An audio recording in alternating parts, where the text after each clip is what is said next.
Olá, eu me chamo Mariana Campos, sou médica coach e criei esse canal para falar de 4 pilares: saúde, bem-estar, qualidade de vida e autocuidado. Meu convidado de hoje é meu mestre de yoga e de meditação. Ele foi o responsável por eu não pirar na pandemia. O Sandro Bosco é autor, professor e palestrante, ensina yoga e meditação há mais de 40 anos. Anualmente, conduz workshops, retiros e cursos para professores em todo o Brasil, em Portugal e na Espanha e na Itália. É autor de 3 livros: Meditação para quem acha que não consegue meditar, Posturas restauradoras de yoga e Posturas de yoga em duplas. Todos da editora Matrix. Além disso, ele participa de 2 plataformas de meditação, a Positive e a Healing, e tem um canal no YouTube onde ele ensina asanas, discute um pouco dessa filosofia e nos convida a parar, a pausar. Sandro, eu sou completamente fã do teu trabalho, sou seguidora sua como em atividade, então seja muito bem-vindo e obrigada por ter aceitado o meu convite para falar aqui. Muito obrigado pelo convite, Mariana Campos. Vai ser uma alegria mesmo estar nesse seu canal, Mariana Campos YouTube, e falando do que eu gosto, né? Falando do que eu vivo, falando do que eu pratico, falando do que eu estou envolvido dos pés à cabeça, que é a meditação e o yoga. Então, por Muito alegria bom. estar aqui. Obrigado pelo convite. E uma das coisas, Sandro, que mais chama a atenção na maneira como você ensina, o yoga você ensina professores, faz a formação de professores, mas e a meditação, você já tem uma prática, inclusive já ensinou em empresas, então você tem muito empresas em população ribeirinha, quer dizer, vai É em verdade. todas as realidades.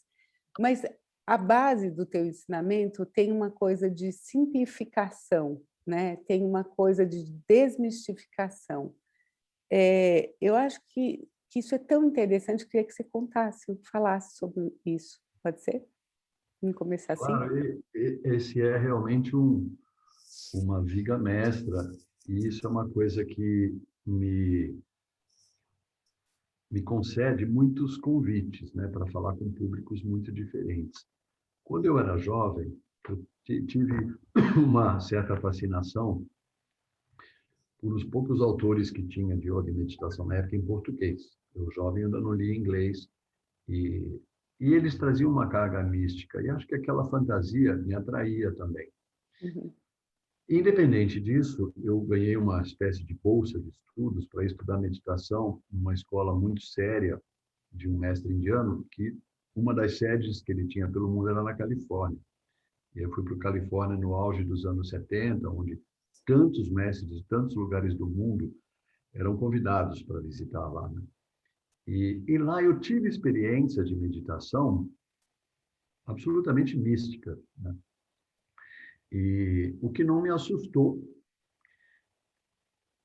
E o que eu posso dizer, talvez, que não tenha me assustado, porque místico, para mim, já naquela época, era aquilo que é inexplicável pela razão, né? Uhum. Claro, muitas coisas que a ciência sabe, conhece, mas não tem uma definição assim sucinta, né, coesa, do que é aquilo. Para mim, é algo ainda que transita no místico, né? E então eu fui aprendendo a conviver com várias daquelas experiências que eu tive a partir de lá, na prática da meditação, e me tornei, já naquela época, um apaixonado pela meditação. Claro que é uma paixão crescente, ela vem vindo, né? À medida que você percebe novas conquistas com você mesmo. E isso foi muito estrutural para mim, porque eu não sou uma pessoa prática, e a meditação me torna prático. Parece que coordena minhas emoções, meus pensamentos no começo do dia, um dia que eu tenho que viajar cedo e tenho que mudar o horário da meditação, muitas vezes eu percebo, né, como ela já está fazendo falta naquele dia para mim. E as pessoas, alunos principalmente, familiares, vão sabendo que você medita, né? Convivendo com ele, e começam a querer aprender meditação. Eu falei, mas eu não vou poder ensinar a minha primeira experiência, a segunda, a terceira, que tiveram esse caráter mais. Eles vão achar que é fantasioso. Então, daí, eu vi essa avenida, não é nem um caminho, né? De como é importante traduzir a meditação. Eu nem digo que eu sou um professor ou facilitador, eu sou um tradutor de meditação. Tradutor do quê? Torná-la simples, né? Torná-la desmistificada. E isso é muito bom, porque aí eu me vejo falando com o mundo inteiro, como você falou, com empresas, com populações ribeirinhas lá do Alto Amazonas, com espanhóis, italianos e brasileiros de qualquer lugar, né? Acho que isso sempre foi um benefício que eu pude levar e que me beneficiou para poder exercitar a comunicação nessa vertente, né? Que vertente? Simplifica e desmistifica. Muito bom para mim. Mas isso acontece com o yoga também, né? Sim, verdade. Com o yoga também, porque o yoga tem alguns textos muito bonitos, muito profundos, que são chamados escrituras, né? Todas as tradições têm, né? A Bíblia, o Alcorão, mas no yoga tem uma infinidade delas, não é tão concentrada. E eu me vejo também trazendo uma visão mais simples para os alunos, né? Mais praticável, né? Mais aplicada no dia a dia das pessoas. Acho que o sucesso, essa correspondência entre a minha simplificação no yoga também tem sido bem profícua, assim, de uma troca rica mesmo, de perceber que as pessoas aplicam, né, esses conceitos. São É, complexos? São, mas eles são simples também. com certeza. E isso que você está falando, assim, se aplicou, eu até abri a entrevista falando, né, que você foi responsável por não pirar na pandemia, porque o Sandro, durante a pandemia e desde o começo, até no período mais de maior, assim, de fechando, das pessoas ficarem mais restritas de movimentação e tal, ele, desde o começo, ele fez as aulas dele online, que foi um super desafio, né, Sandro, imagino, porque Foi. para a gente também que pratica também teve um super desafio, É e verdade. as aulas de meditação, né? Então, você criou grupos, eu criou grupo para ensinar a meditação, né? E isso foi um lugar de cura mesmo, né? Já É. que a gente está falando de meditação e cura, mas foi um lugar de cura mesmo, assim, eu falo disso porque eu participo desde o começo, e isso foi incrível mesmo, como fortaleceu as pessoas. Então, eu queria que você falasse disso também. Você tem muito gabarito, porque realmente você foi assídua, né? Junto com tanta gente, né? Tão Sim, bacana. Formou um grupo. E no começo, que a gente estava muito fragilizado com a pandemia, algumas pessoas faziam depoimentos no final da aula de amor, né? De como estava sendo importante o significado da existência de cada um naquele grupo. E, de fato, né? Porque a gente está pactuando, né? Um momento na história dessa nossa era, século XX, XXI, tão diferente. E, para mim, foi uma sorte, ou talvez respeitar uma intuição, que eu comecei a entrar nesse mundo online em 2018 para 2019, e 2020 eu estava medianamente estruturado, mas eu sou uma pessoa muito relacional. Então, dar uma aula no online, né, e não poder sentir as pessoas mais próximas, foi muito difícil, mas a gente aprende. Eu vejo que esses grupos, Mariana, eles realmente curaram muitas pessoas, né? Tem sim. nos curado, né? Nessa balança entre a doença emocional, a doença física, a doença mental, né? Onde a ansiedade, o medo, tantas instabilidades fazem parte dela, esses grupos acho que manteram um nível de saúde é muito importante para todos nós, né? Porque a gente sofre da dor da separação, que, por exemplo, nessa nossa era a pandemia trouxe, né? A da ansiedade e das incertezas, né? Bom, a separação, a ansiedade e a incerteza está colorida pelo medo, né? O medo do que Sim. vai acontecer, né? Então, essas fraquezas que vêm com essas brechas desses momentos tensos e duvidosos, são brechas para as doenças, né? Aí Uhum. são sementes, assim, vão ali fertilizando, adubando doenças que podem vir de qualquer lugar, né? Ou vem da nossa emoção, de um sentimento mais preso e assim por diante, né? Então, esses grupos foram, por outro lado, um adubo e um fertilizante da nossa, poderia dizer até da nossa fé, né? Da nossa segurança interior de que isso também é passageiro. Sim. Mas até eu queria te falar, em quantas sessões de meditação ontem foi a aula número, aula não, assim, o encontro Ontem número, é uma aula, um encontro, né? Uma coisa assim que é difícil denominar o que é, mas ontem foi, acho que a 61ª, né? gente, é bastante coisa, né? Foi, quando eu olho assim, tantos temas que a gente já trouxe e costurou, é tão bom, nem eu imaginava que a gente poderia abordar tantos temas relacionados com a meditação. Muito bom. Então, assim, na verdade, eu acho que a gente já mencionou um pouco isso, mas a meditação é um lugar de cura, né? Eu acho que eu queria que você falasse disso. Ela é? Eu acho, eu vejo, ela prepara esse terreno da cura, né? Porque o ser humano em si,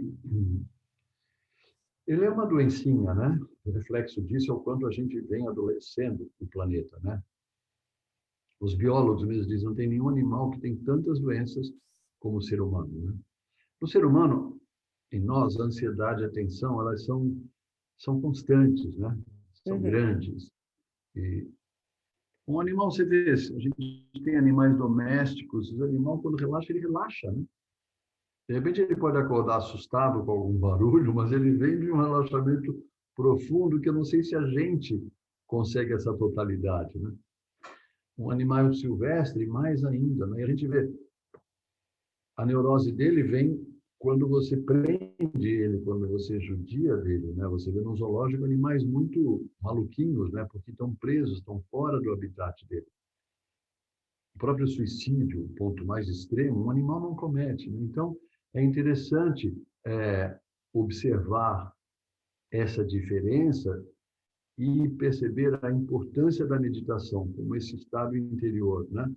Muito mais ligado à nossa natureza interior, à natureza externa, né? Do planeta que a gente habita, do cosmos onde o nosso planeta está navegando, como a meditação nos propicia, né, ferramentas para primeiro perceber o que é a saúde, né, mental, como Uhum. ela está ligada com a saúde física. Eu vejo que as doenças hoje têm dois caminhos de cura: a meditação e a medicina. A medicina ela vê a doença muito de fora, né, para dentro, e ela trata a doença. Agora, a meditação, e isso é muito empírico, né, mas a gente pode dizer que ela vai na raiz do que está dentro. Ela trata o doente, porque ela está tratando você, né, em primeiro lugar. Isso é muito claro, porque se você vai num pronto-socorro, um ataque asmático, né, assim, ele te dá um remédio, ele sabe que aquele remédio pode funcionar e pode não funcionar, né? Mesmo um remédio de pronto, né? Um remédio imediato de pronto-socorro. Né? Por quê? Porque cada um de nós reage diferente, né? Porque a fonte da doença é diferente para mim, para você e para cada um, né? A medicina, ela sabe disso, né? Uhum. Ela sabe, elas nos devolvem a saúde, com toda a sua tecnologia e o conhecimento, né? De fora para dentro. Agora, se realmente você quer passar essa fronteira, a meditação vai te mostrar como é a cura Uhum. de dentro para fora. Veja, no Covid hoje, né, a gente tem tantas reações e tantas sequelas diferentes, né? Sim. Claro, porque cada um de nós é uma somatória de genética, de constituição, de hábitos de vida, mas não é só isso, é a prova de que a unidade, né? Cada um de nós tem uma digital em todo o nosso metabolismo, uma digital única. E uma coisa que eu estudei muito, principalmente quando levei o yoga e a meditação para as empresas, muito, é difícil dizer, mas estudei bastante, que é o efeito placebo, né? O efeito placebo já nos revela o quanto da mente, da emoção, da confiança, do sentimento faz parte da cura. É a coisa acima de 35, 37% pode ser curado pelo placebo, pela confiança em quem está na sua frente. Hoje o médico, especialista, no passado o sacerdote daquela sociedade, mais ainda para trás o xamã, né? Uhum. De tribos, de grupos sociais, mas é aquele vínculo que você cria com uma pessoa que te dá dando ferramentas para se reconectar, né? O ritmo da vida dentro de você. Então, o placebo é algo que a gente pode devagar e refletir aqui durante uma hora, porque ele é um sinal luminoso. E a medicina sabe isso, né? Trabalha com placebos, inclusive, né? Na É, pesquisa e no entendimento, né? isso que você está trazendo é interessante porque a gente não pode negar, e eu acho que hoje em dia cada vez mais a medicina já reconhece como essa saúde mental, essa saúde emocional, que eu acho que ela acaba trabalhando junto com o placebo, ela influencia mesmo essa saúde, né? O estado da doença, né? A evolução da doença. Então, logicamente, existe uma evolução natural da doença, mas assim, como as crises podem ser startadas por questões emocionais, por desequilíbrios emocionais, mentais. E aí, esse efeito que você está trazendo, ele tem uma relação que é interessante, que é quando eu aquieto, né? A meditação é um convite para aquietar. Então, assim, quando eu aquieto, eu consigo acessar outra informação, né? Então, eu tiro esse barulho mental. Até eu estava conversando durante o nosso grupo de meditação, o Sandro às vezes abre salas para a gente conversar com outros participantes. E eu estava conversando, não vou lembrar com quem exatamente, mas foi isso assim que a gente estava falando sobre meditação, e eu falei o que para mim meditação é, assim, se eu usasse uma metáfora, seria como se eu abaixasse o volume. É, A meditação é um lugar que é o dial do rádio onde eu abaixo o volume, entendeu? Eu consigo escutar um silêncio. Então, eu achei tão interessante você fazer isso, porque é isso, porque daí se eu tiro esses medos, essas sombras que estão tão invadindo a minha mente, como eu consigo chegar num lugar de mais harmonia até com o meu corpo, até com a minha doença, né? você vê, você ilustra isso tão bem, agora falando, te ouvindo, o que vem da tua experiência Bem, real, né? A meditação, quando você começa a praticar ela com seriedade, e seriedade não é rigidez, seriedade uhum, é entrega, amor, né? Gosto por conhecer aquilo que ela pode te mostrar, ela traz uma experiência genuína. E aí, quando você comenta ela, compartilha ela, brilha na gente. É o que atrai as pessoas. Não é tanto o que a gente fala, mas é energia, né? Que sim, energia é essa? Está no rosto da gente, né? A gente transmite isso, aqueles momentos que luzinhas se acendem, né? Luzinhas de percepção. Então, luzinhas místicas, são luzinhas da nossa percepção, de reconhecer esse mundo interior. É riquíssimo, né? Você sabe que eu estava refletindo um pouco ontem sobre a nossa conversa de hoje, um pouco, não um tanto, e aí eu descobri mais uma coisa do meu processo, muito interessante, porque eu fui levado ao yoga meio por uma necessidade grande, talvez quase desesperada, porque dos 11 aos 16 anos eu tive um problema básico na época não era tão conhecido, né? Hoje tem nome, sobrenome, apelido, digestivo, de colo inflamado, e dietas numa época adolescente que era horrível ter dieta, né? Você quer comer de tudo com os amigos e beber. E aí o yoga, energeticamente, as posturas reviraram aquilo de uma hora para outra. Melhoraram. Em 4 meses, o que eu já estava há 5 anos, tinha passado por médicos de São Paulo, melhores gastros, tinha ido até em centro espírita tomar uma bênção, quem sabe esse menino não tem alguma coisa que não cura, né? Tão jovem. Mas, mas eu lembrei ontem também que houve uma espécie de terapia na época. Ele não era um terapeuta, era um médico assim, a imagem de um ancião, aqui na Faculdade de Medicina da USP, ali na Avenida Doutor Arnaldo, parente de um parente, eu ia conversar lá. Conversei, acho que com ele uma meia dúzia de vezes, porque ele percebia talvez um estado de tensão que chegava ao medo em mim. E ele, como um bom terapeuta, acho que nem era psiquiatra, mas era muito experiente já nos seus anos de vida, foi me dissolvendo, foi me dando um conforto naquilo, né? Foi me trazendo para um estado meditativo. O lugar era lindo ali, né? Aquele prédio É. antigo, aqueles janelões. Foi um lugar com uma pessoa sábia que me levou a exatamente isso, um afeto, um estado seguro interior que, que foi parte da minha cura, né? Muito interessante. E eu gosto de lembrar que cura, ela não é definitiva, né? A cura e a doença. A doença tampouco, né? Por isso que nos envolve o autocuidado, estar, né, prestando atenção em nós mesmos, no corpo e na mente, fazer o autocuidado uma rotina de vida, né? Porque ela é uma dança, né? A doença e a cura. É como uma dança do universo, né? Com uma polarização do dia e da noite. Estamos num frio enorme agora aqui em São Paulo, no Sudeste. Daqui a 6 meses, a polarização do verão e do calor. Assim é a natureza Uhum. biológica do nosso corpo, né?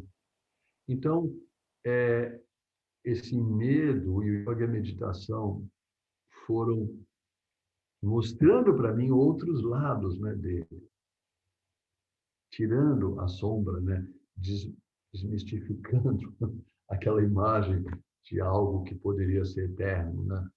Não é. Né? Fui conquistando a saúde, fui conquistando como lidar com aquele estado, né? Sim. E melhorá-lo todo dia. Isso é incrível.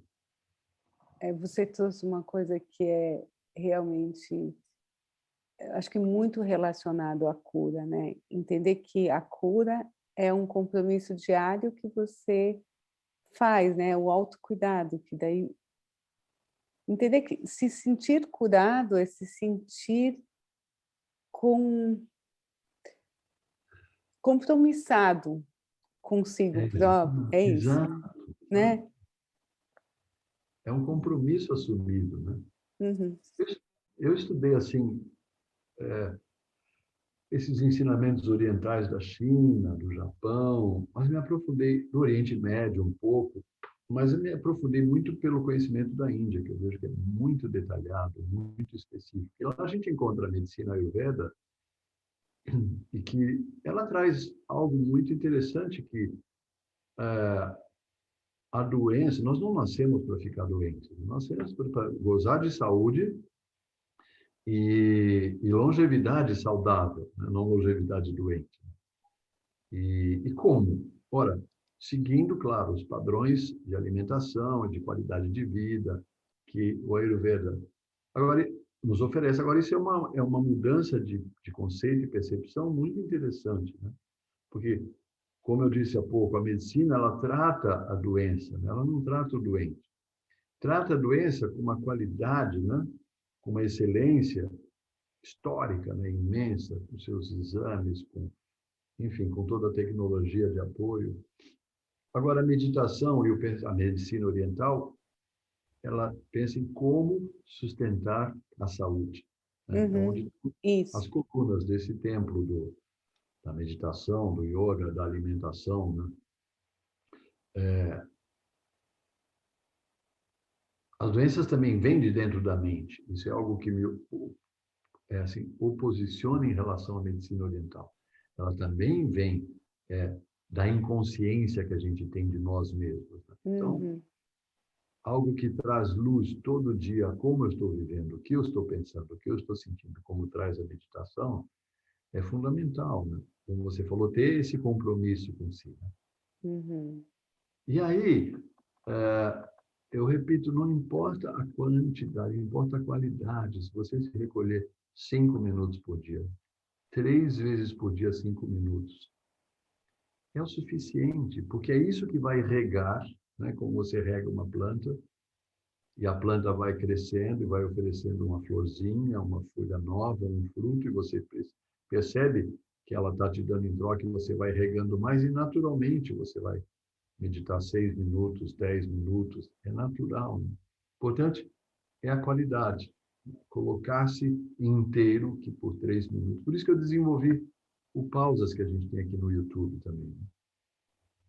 Não precisa pensar em meditação longa, austera, monástica. Medita 5 minutos, faça pausas, né?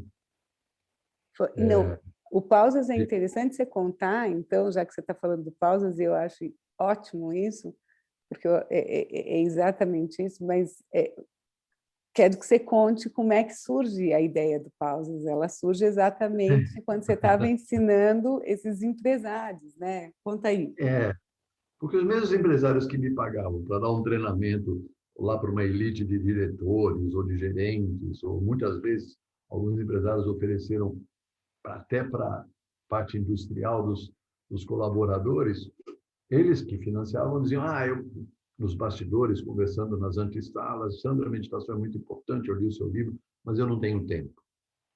Eu não tenho tempo. Tempo é assim o vilão, né? Que cada um coloca. Eu falei, eu entendo.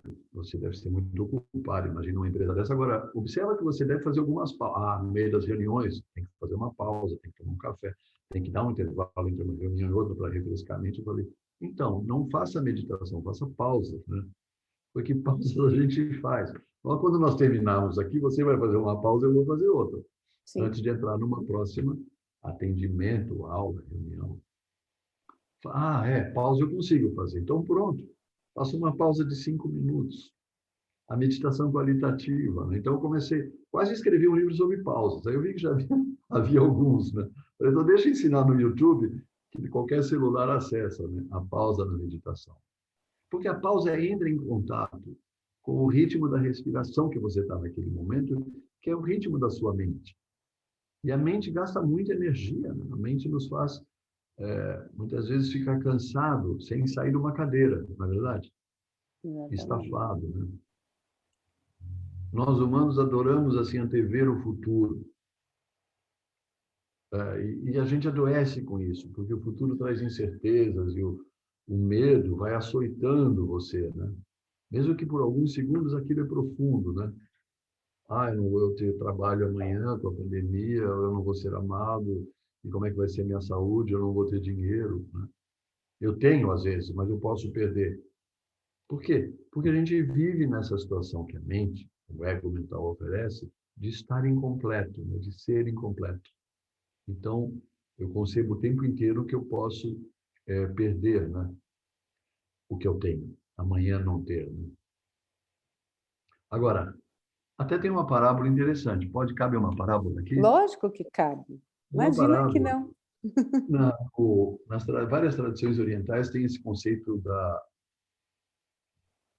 lâmpada de Aladim, né? Na tradição indiana, você encontra Kalpa Vriksha, que é a árvore otorgadora dos desejos. Tudo que você pensar embaixo dela, desejar, ela realiza. E um sujeito pobre, caminhando, cansado naquele calor da Índia, viu aquela sombra, sentou, encostou no tronco, mas ele não sabia que era a árvore otorgadora de desejos. E ali cansado, com fome, naquele calor, ele falou, nossa, nada como uma bebida gelada aqui, né? Eu sou pobre, só tenho essa garrafinha aqui com essa água já morna. Aí veio uma bebida gelada do jeito que ele imaginou, um suco refrescante indiano. Tá? Nossa, nem acreditava, começou a beber aquilo, saciou a sede, e falou, nossa, se viesse aquele prato meu preferido, que eu sinto de fora dos restaurantes, aí materializou a comida ali. E assim foi sucessivamente. Nossa, quem sabe eu poderia ter um como é que fala, um mestre cuca, né? Um chefe de cozinha para fazer desses pratos os meus preferidos e sobremesas, e veio o mestre cuca. E ele estava cada vez mais deliciado e perplexo embaixo não sabia que estava embaixo da árvore empolgadora de desejos, e imaginou uma cozinha, imaginou um palácio, uma esposa, ele já tinha tudo. Aí uma hora ele pensou, nossa, e se isso for obra do demônio? E se o demônio vier aqui e me sequestrar e me matar? Pronto, aí o demônio vai lá. Então, esse é o açoite da nossa mente, né? A mente não consegue construir tão somente coisas boas, ela tem um aspecto negativo. E nisso, a meditação vem como um bálsamo, né? Porque ela faz nos perceber as sombras, as dúvidas que você traz muitas vezes, que são fragilidades, tudo bem da sua história, que vem desde a sua infância, mas ela constrói um ser fortalecido, né?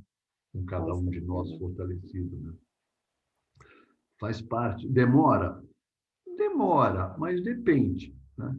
Porque a meditação, diferente de um exercício físico, ela dá saltos quânticos, né? De Sim. repente, você fala, nossa, hoje eu meditei e parece que eu evoluí um mês, um ano. Tive uma experiência incrível dentro de mim, de perceber alguma coisa que eu nunca tinha percebido de como eu funciono, que eu chamo os saltos quânticos dentro da meditação. Porque é assim mesmo. Porque a meditação forma esses saltos quânticos de associações neurais, né? Sinapses que não tinham sido feitas, e de repente algo se revela. Os místicos chamam revelação, a gente pode chamar de novas sinapses, né? Para a sua evolução. Eu chamo de insight mesmo, né? Insight, insight é uma palavra que define, né? Teve uma época, teve um período aí que eu estava fazendo que eu me isolo, né? Vou para o meu cantinho fazer minha meditação, e aí eu volto, e aí eu começo a conversar com meu marido, ele vira para mim e fala assim, nossa, gente, mas você tem com tanta ideia depois desse lugar que você vai, entendeu? Isso é legal. Assim, tipo, como esse parar, né, me traz resoluções mesmo. Algumas coisas que estavam meio enroladas, elas se dissolvem, né? É interessante demais. É um lugar inovador e criativo, né? É.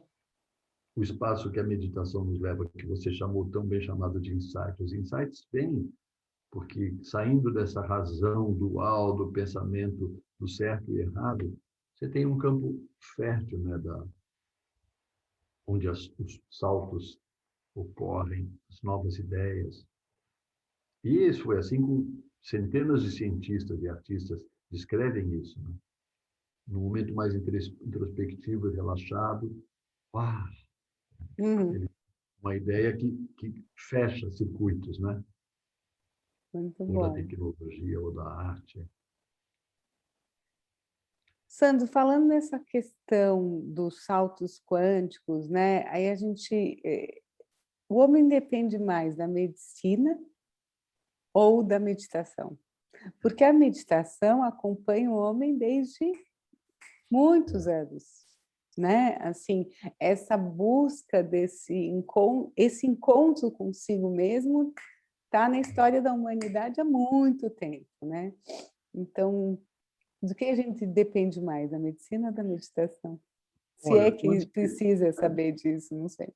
antes de responder, eu queria fortalecer isso que você trouxe, porque eu ainda encontro, mesmo com tantas pesquisas científicas publicadas em lugares sérios sobre a meditação, ainda muita gente relaciona com religiosidade e fala, não, eu já tenho a minha religião, então eu não posso misturar coisas, né? Agora, a medicina ela é anterior a todas as tradições, a todas as religiões. A meditação, né? Você falou a Desculpa, medicina. a meditação. A Uhum. meditação ela é anterior. Ela veio desse encontro de o homem estar perplexo ali com a natureza, com um lago, com uma montanha, com o oceano, com a beleza de um rio, de uma árvore, né? E ele sente que ele faz parte de alguma coisa maior do que aquela vida dele de ter que caçar, colher, comer, reproduzir, lutar, defender, né? Ele sente essa transcendência, né, da vida rotineira. Então, Até um ateu pode praticar meditação. Ou de qualquer religião, talvez você vá ser um religioso melhor ao praticar a meditação, porque ela traz esse entendimento, né? Delicado, sensível, sensorial. Agora, eu vejo que as duas se completam muito, ou totalmente. A medicina, ela cuida do corpo, e a meditação cuida da alma. A gente chama a alma como esse guarda-chuva, né? Esse espaço do céu que inclui tanta coisa, né? A alma e o corpo, ela não se separam. Desde o nascimento, estarão unidas, né? Acho que dizer que elas existem ao mesmo tempo é equivocado. Eu costumo perguntar às pessoas, até onde vai o seu corpo? Né? Até onde vai a sua mente? É difícil, né? Essa linha que divide, a gente dizer, até onde vai o corpo? Até onde vai a alma? Né? É igualmente difícil, porque é difícil, a gente tem que visitar e conhecer por outros recursos que a gente tem, dessa nossa percepção mais atenta, mais delicada, e que por isso é muito mais poderosa, né? Acho que isso, inclusive, não tem resposta e não deve ter resposta. Só deve ter a pergunta, que é para nos remeter regularmente, numa prática regular, né? De pausas regulares, a essa visita a esse mundo interior, que é o mundo das nossas percepções, que trazem insights maravilhosos, como você trouxe, trazem soluções, né? Fortalecem resoluções. Sim. Porque a gente ouve o mundo lá fora, os diálogos, as notícias. A gente alimenta um diálogo interior, uma novela. Né?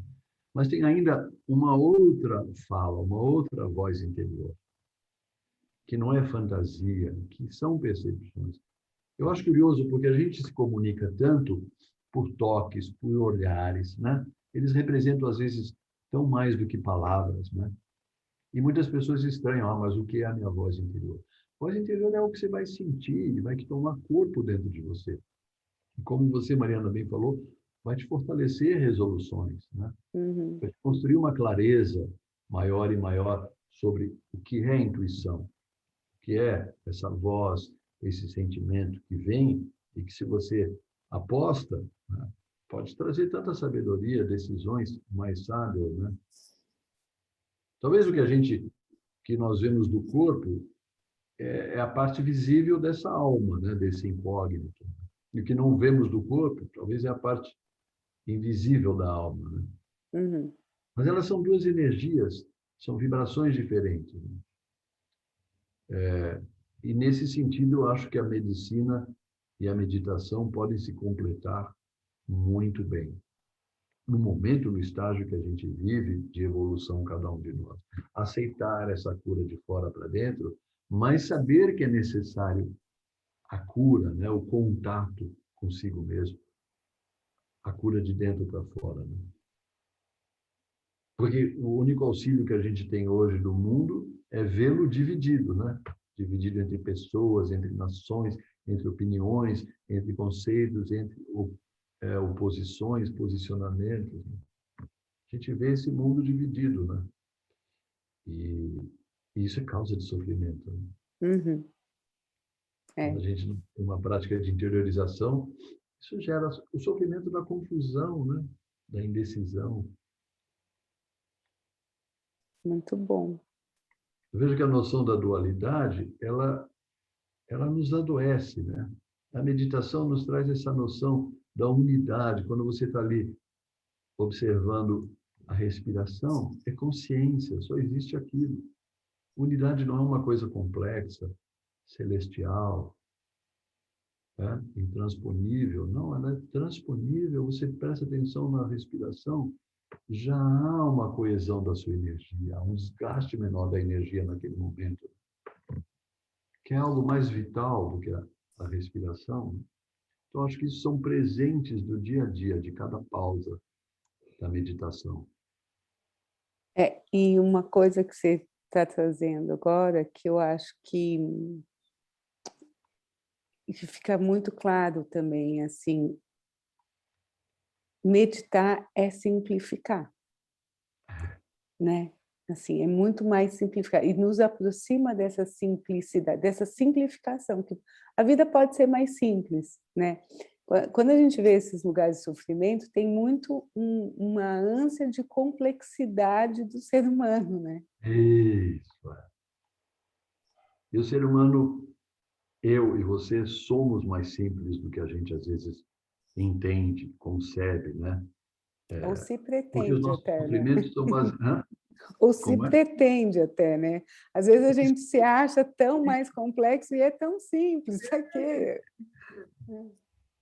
Você vê que eu estava dizendo, no passado, o médico era um xamã, né? Uhum, E ele usava da intuição e das ervas. Hoje está toda uma ressurreição disso. Depois veio o sacerdote, que os rituais e a escrita, tudo ficou mais elaborado e complexo. E hoje é o médico, mas eu acho que a gente ainda tem uma herança de depositar tudo isso no médico. Mas acho que hoje é o momento de a gente também trazer para o médico, né? Também trazer para a medicina, ou trazer para você mesmo o que você pode completar de si, de esforço, de relação, de um autocuidado com você mesmo, para a sua melhora.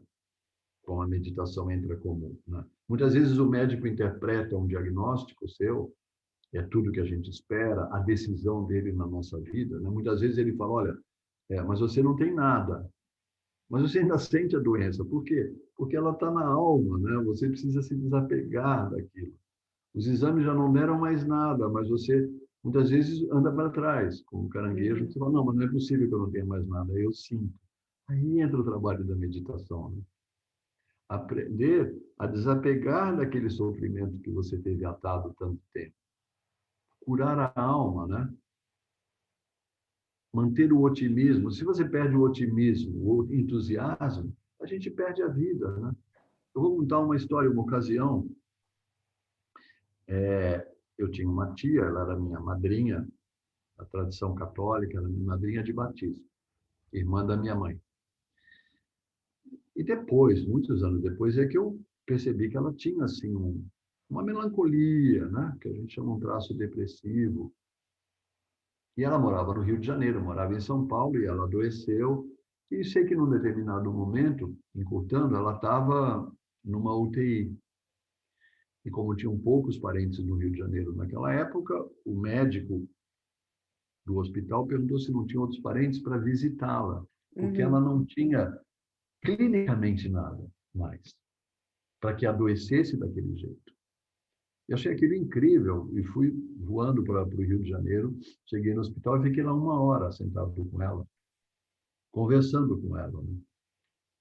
Você vê, achei maravilhoso a atitude do médico de saber que o calor humano e a fala é o que poderia trazê-la de volta. Sabe Uhum, lá em que lugar que ela estava internamente. Infelizmente, ela veio a falecer, né? Mas, para mim, foi um aprendizado, né?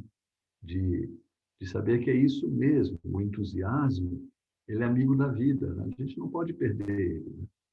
uhum, E o autocuidado é o que alimenta ele, com o seu corpo, com uma rotina de exercícios diárias, e isso eu e você sabemos que o yoga é excelente, né? Goza de uma excelência.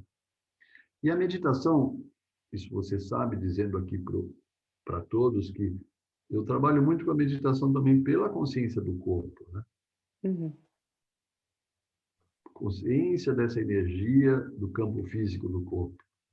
Então, isso em si já conecta a gente com um lugar bom, né? Um lugar saudável, onde seus músculos relaxam, onde a energia flui com mais facilidade, né?